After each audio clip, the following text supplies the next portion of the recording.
Bien.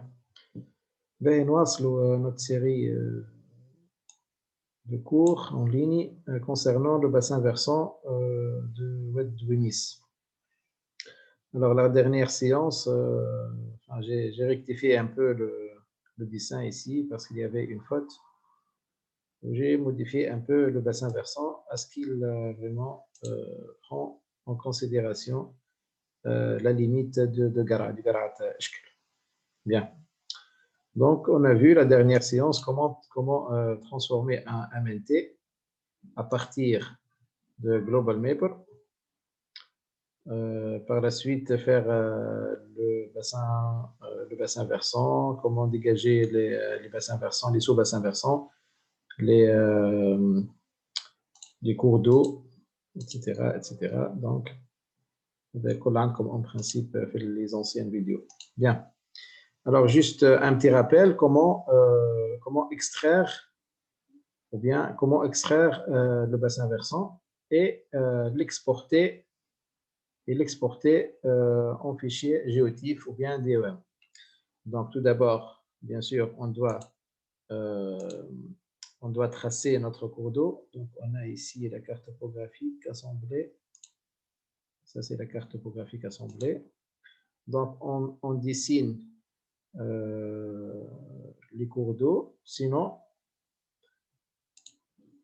on se connecte aux données en ligne et on s'adresse à SRTM, World Wide Elevation Data, celui-là ou celui-là. Par la suite, on peut dessiner un peu notre zone, comme ça par exemple. Donc on fait OK, connect, et du coup, on aura notre MNT. Alors par la suite, on peut bien sûr changer la couleur de l'MNT selon les nuanceurs prédéfinis au logiciel Global Mapper. Donc, on peut bien sûr faire des choses personnalisées. Alors, par la suite, pour dégager les différents bassins versants, donc on fait Create Watershed. Alors, ici, soit si on veut créer des bassins versants, donc zonal, donc on doit cocher cette option. Et ici, on va choisir, par exemple, 1000 comme résolution. Donc, bien sûr, on peut changer le nom ici, c'est 15. Donc, OK.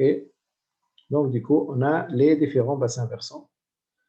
Donc, par la suite, on va supprimer les bassins versants qui ne sont pas inclus ou bien qui ne forment pas le bassin versant de Oued Douinis, comme ça. Et on fait attention, bien sûr. Donc, tout ça, vous voyez que ce bassin versant vers notre cours d'eau. Et ici, vous avez les affluents. Donc, celui-là, Khati. Donc, c'est le Khati. Donc, on fait attention, bien sûr, à ne pas supprimer des bassins versants qui nous intéressent. Donc, comme ça, rapidement, comme ça. Alors, ici, donc, la dernière séance, il a fait une confusion ici, le bassin versant. Donc, on va corriger un peu. Donc, ici, on doit vraiment faire comme ça. Alors, pour ajouter des nœuds, pour déplacer des nœuds avec Global Mapper, donc on clique sur le nœud, on vient ici, donc Move Selected Vertices, donc ici, et on clique ici.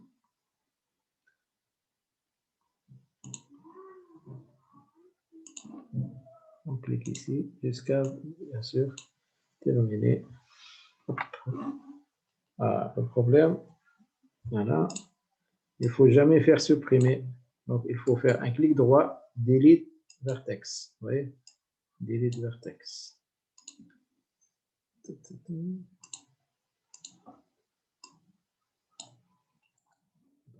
Delete Vertex. Sinon, ça va tout disparaître.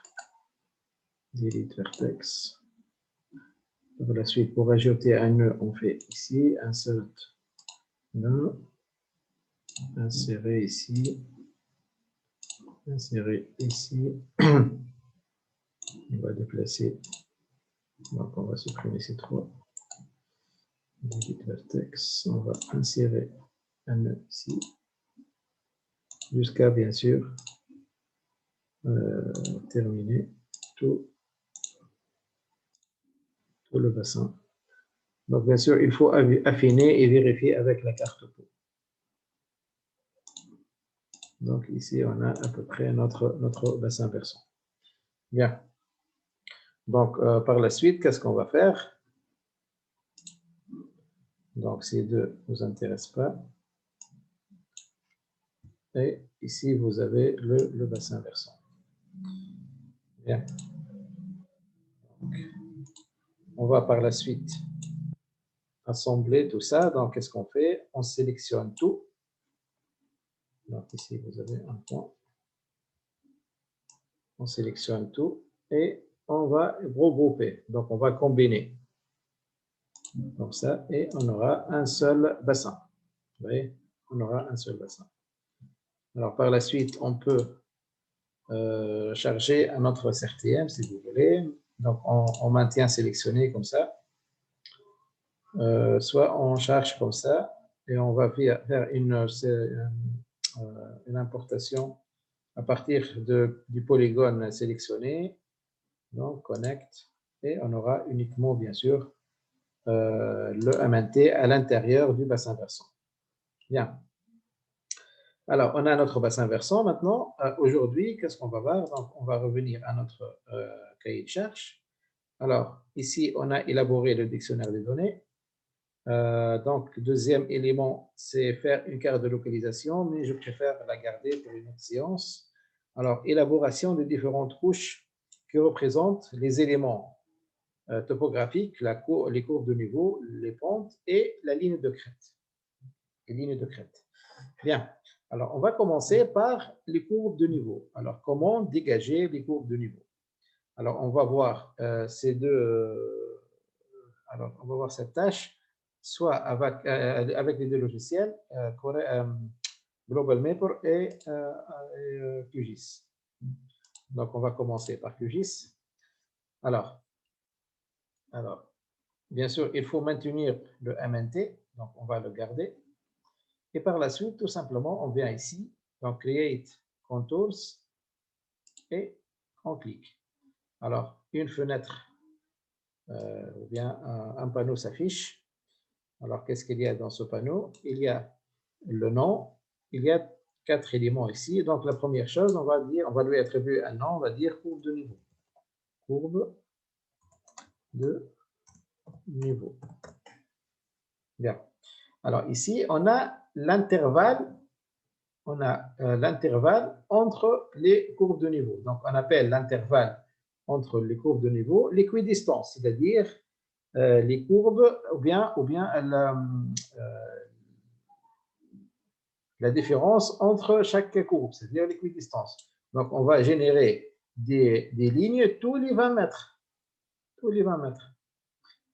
Alors, ici, qu'est-ce qu'on va faire? On va pas cocher celui-là, sinon il va afficher uniquement les courbes de niveau de 20 mètres. Donc, on décoche. On va lui dire que pour les courbes normales, on va dire 20 mètres.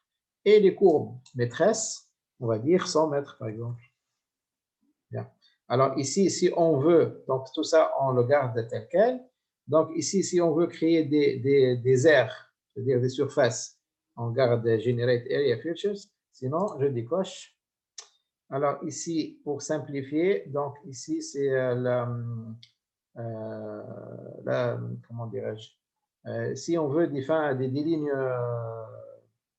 fins ou bien des lignes qui ne sont pas less simplification, c'est-à-dire si on veut des lignes émoussées ou bien des lignes avec des angles, etc. Donc, on laisse tel quel.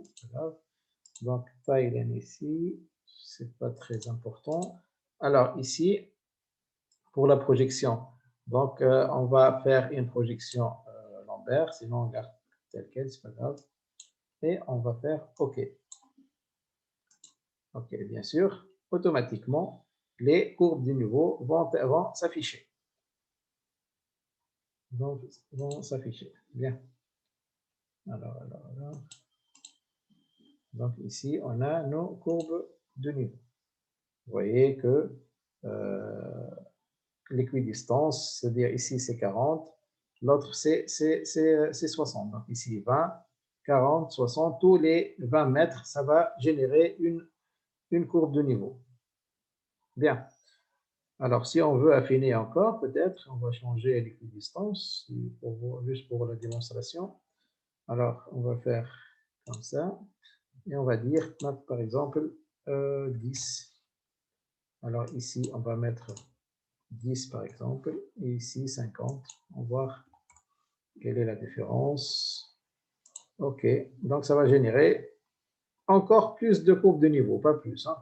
Ce n'est pas question de précision, mais ça va générer encore plus de courbes de niveau. Du coup, on a deux niveaux. Bien. Donc, ça, c'est la première méthode avec Global Maple. Alors, j'ai oublié de vous dire que Global Maple, il génère automatiquement les points les plus élevés, c'est-à-dire le sommet, et le point le plus bas. Donc, ici, on a le point culminant, c'est 404 mètres. Donc, on va vérifier avec la carte topo.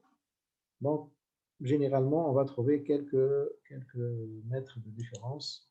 Donc, vous voyez, c'est 416. Donc, sur la carte topo, c'est 416 et sur le MNT, c'est 406.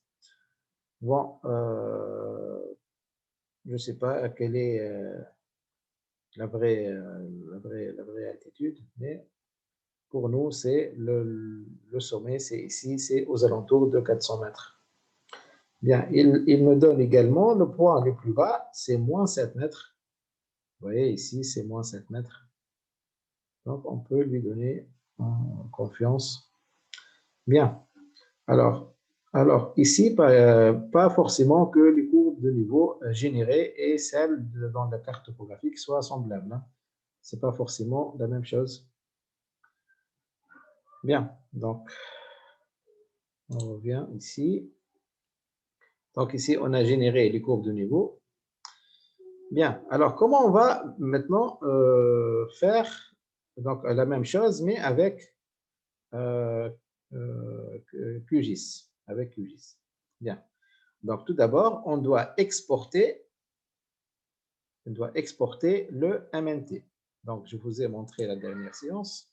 Soit on peut l'exporter à une extension DEM, Digital Elevation Model, ou bien un géotif, ou bien tout simplement aller à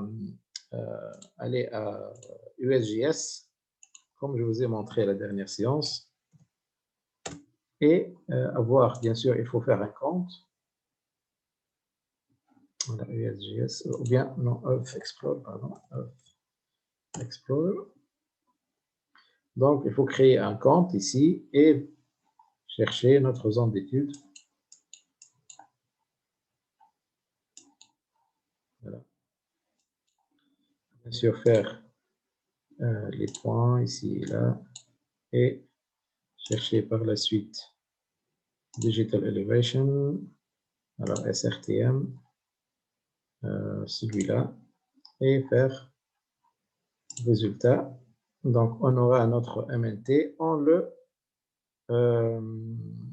télécharge ici, puis on le récupère du dossier de téléchargement. Donc, ça, c'est la première méthode. L'autre méthode, c'est ici.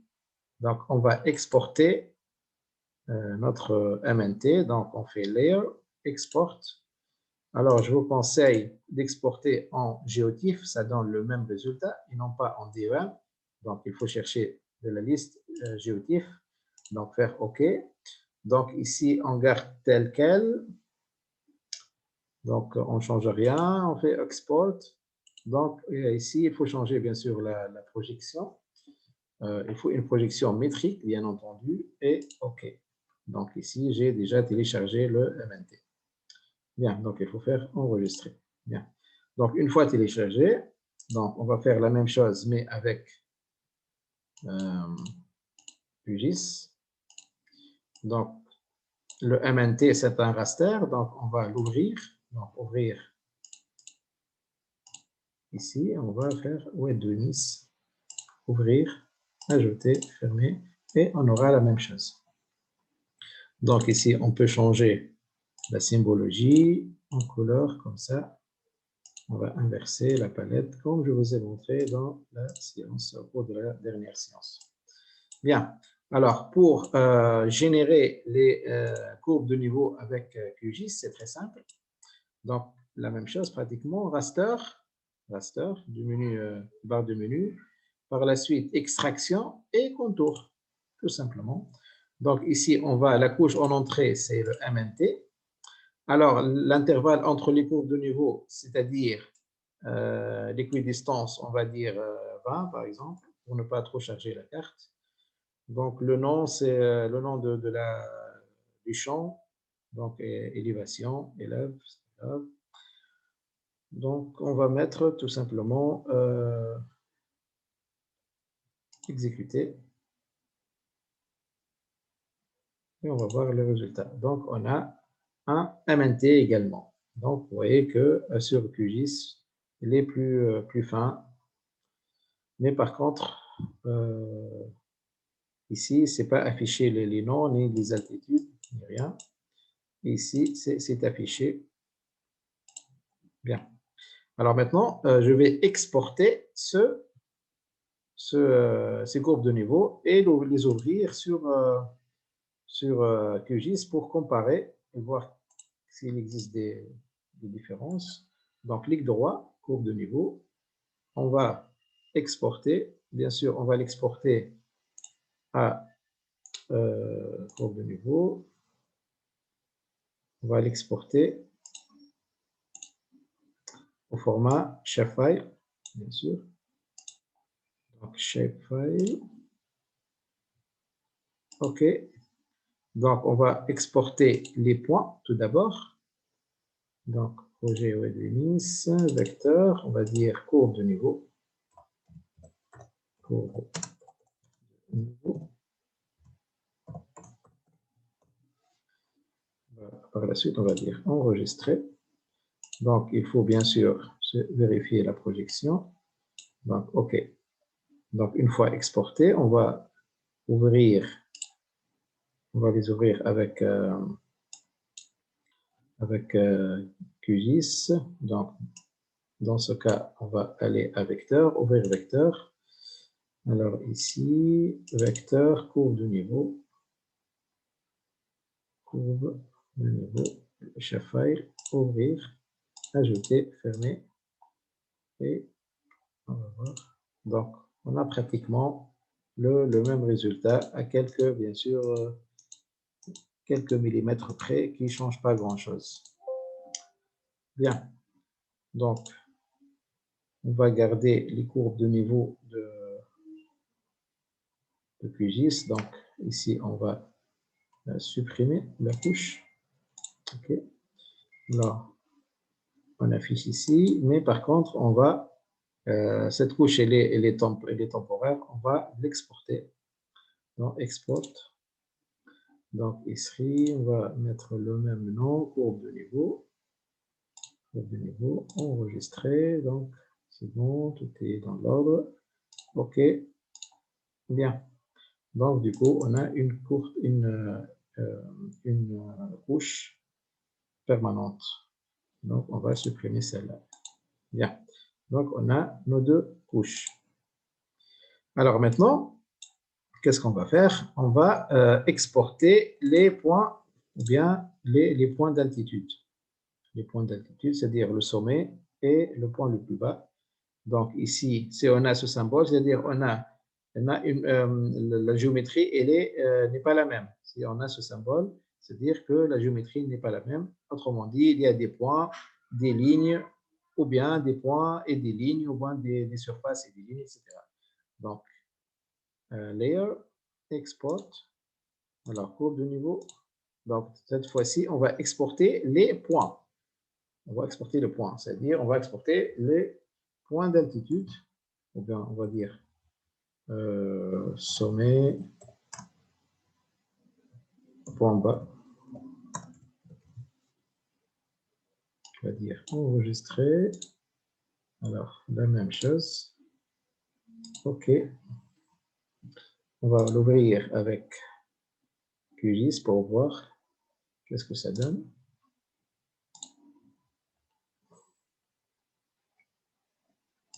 Sommet, point bas, ouvrir, ajouter, fermer. Et on a ici le point le plus haut et le point ici le plus bas. Je ne sais pas où est-ce qu'il est. Bon, bref, c'est pas grave. Donc, on a au moins le point le plus haut. Donc, il coïncide avec, ou bien qu'il y a une altitude de 406 mètres, on va voir. Donc, on ouvre la table d'attributs et l'élévation, c'est 404 mètres. Bien. Donc, on peut l'afficher. On peut afficher cette altitude, tout simplement, comme ça. Donc, on va mettre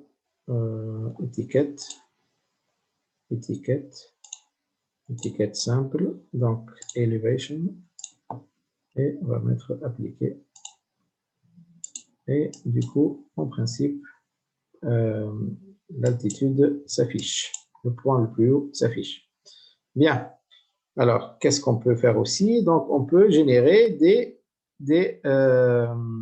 profils, c'est-à-dire des profils longitudinaux, comme ça, longitudinaux ou bien transversaux, etc.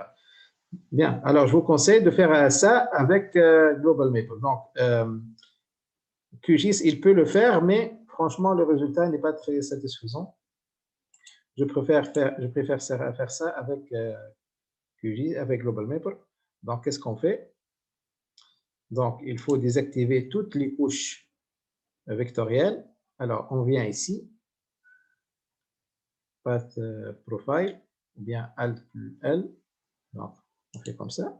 De préférence, on fait une coupe transversale. Donc, on va choisir ce point, des points hauts et qui traversent des points bas. Peut-être comme ça. Voilà. Donc, ici, on a notre profil. Ici, on a notre profil. On peut même suivre ici la plaine. Donc, ici, vous avez la plaine et une petite colline. Voilà. Donc, on peut faire également comme ça, si vous voulez. Donc, à chaque fois qu'on change, le profil change. On peut faire même comme ça, si vous voulez. On peut faire également une coupe longitudinale, comme ça. Mais je préfère bien sûr toujours faire des coupes transversales. Bien. Donc, je vais garder celle-là. Alors, par la suite, qu'est-ce qu'on peut? On va enregistrer cette coupe. Alors, soit on peut l'enregistrer en format image ou bien en format CSV, c'est-à-dire on peut l'ouvrir avec Excel, par exemple, ou bien on peut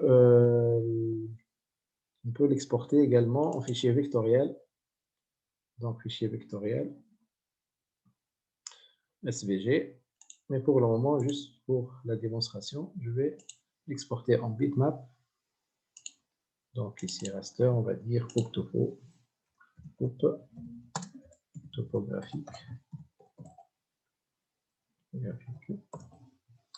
Bitmap enregistré. Bien. Alors, de préférence, il faut garder la ligne de profil. Donc, on va ouvrir PowerPoint pour insérer la carte. Comme ça, juste rapidement. Donc, ce qu'on fait, on va importer notre photo.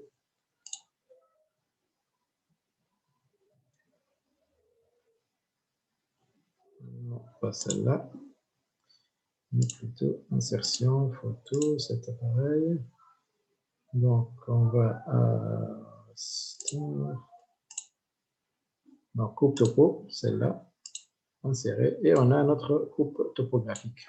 Bien sûr, on peut faire vectoriel si on veut modifier les couleurs, etc. Donc, de préférence, on fait également une capture d'écran. Alors, une capture d'écran, imprime écran. Alors, pour pouvoir localiser la coupe, on coller. Par la suite, on fait relier, par exemple, comme ça. Ou même faire, on peut faire mieux que ça. Donc, on revient. On désactive la carte topo. Voilà. Capture d'écran. Imprime écran. On vient ici. On fait coller. Par la suite, on rogne.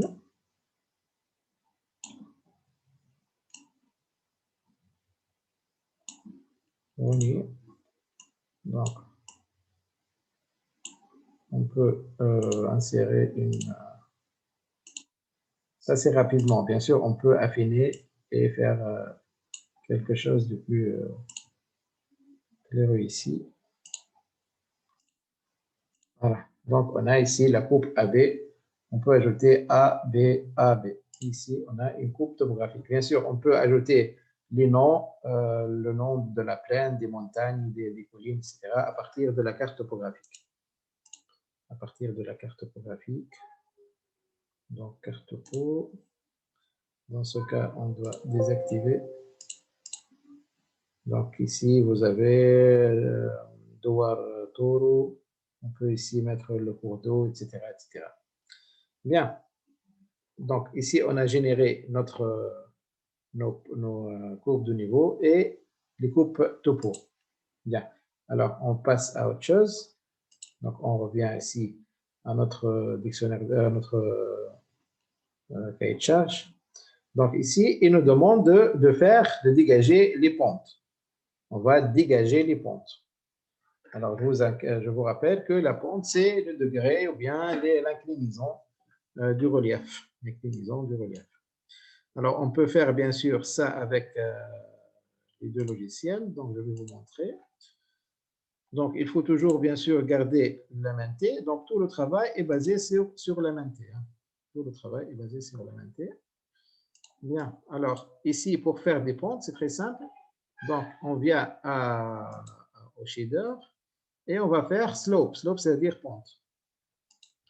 Donc, ici, on va faire slope shader. Donc, du coup, on a la carte des pentes. On a la carte des pentes.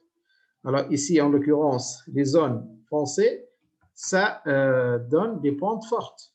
Et les zones grises ici, c'est des pentes faibles. Donc, ici, on peut changer les pentes. Donc, tout d'abord, on doit afficher la légende.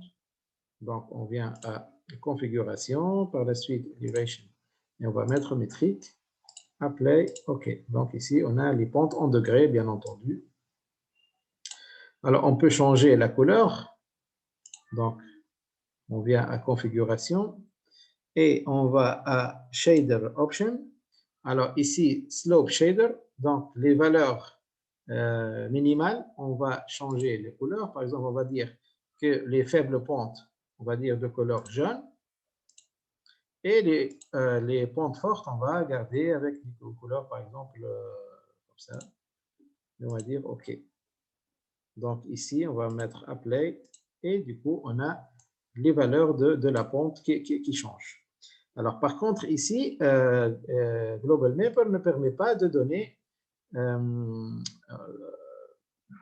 c'est-à-dire on ne peut pas vectoriser, on ne peut pas rendre, on peut pas changer les seuils. On ne peut pas changer les seuils. Donc, ça, c'est un défaut. Donc, la même chose, on peut ajouter ici, donc, display. On va ajouter la distance. Apply. OK. Pareil, on peut faire une capture d'écran, par exemple.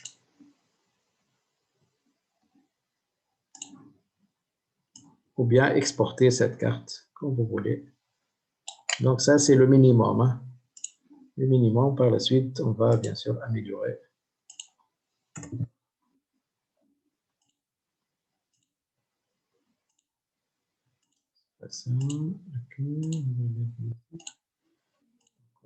Donc, ça, c'est la carte. On va écrire le titre, carte des comptes, etc. Bien. Donc, je vais faire la même chose maintenant, mais avec QGIS. Bien sûr, QGIS, il nous donne des possibilités meilleures que GlobalMap. Bien. Alors, là, je vais désactiver. Je vais désactiver et je vais lui demander de calculer les pentes. Bien sûr, il faut que notre MNT soit projeté avec un système de projection métrique. Hein. Sinon, ça ne passe pas. Donc, information, donc il faut que ça soit métrique. Il faut que ça soit métrique. Par contre, le MNT généré par, ou bien téléchargé à partir de Earth Explorer, c'est un MNT en degrés. Donc, je vais vous montrer par la suite. Donc, on laisse télécharger, c'est pas grave. Donc, on revient maintenant à notre exercice. Alors, ici, on a un MNT en système métrique. Donc, tout va bien. Donc, on va raster. Par la suite, on va mettre analyse. Et du coup, on aura un panel de choix. Donc, on va mettre pente. On va mettre pente. Donc, raster, analyse, pente. Oui, voilà. Donc, ici, MNT toujours. Donc, on garde tel quel, on ne change rien. Alors, on peut soit mettre en pourcentage, soit en degrés. Moi, je préfère les degrés. Donc, ici, je vérifie, est-ce que c'est en pourcentage ou en degrés? C'est en degrés, exactement. Donc je laisse tel quel. Donc, je fais exécuter. Et on attend un peu.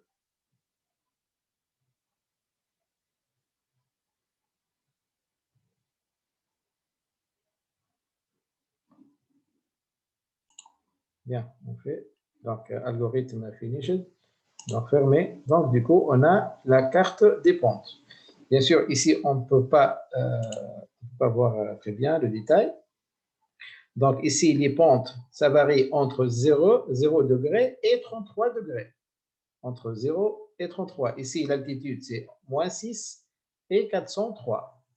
Donc, on peut également changer les valeurs, bien la symbologie. Donc, on va choisir donc, pseudo-couleur.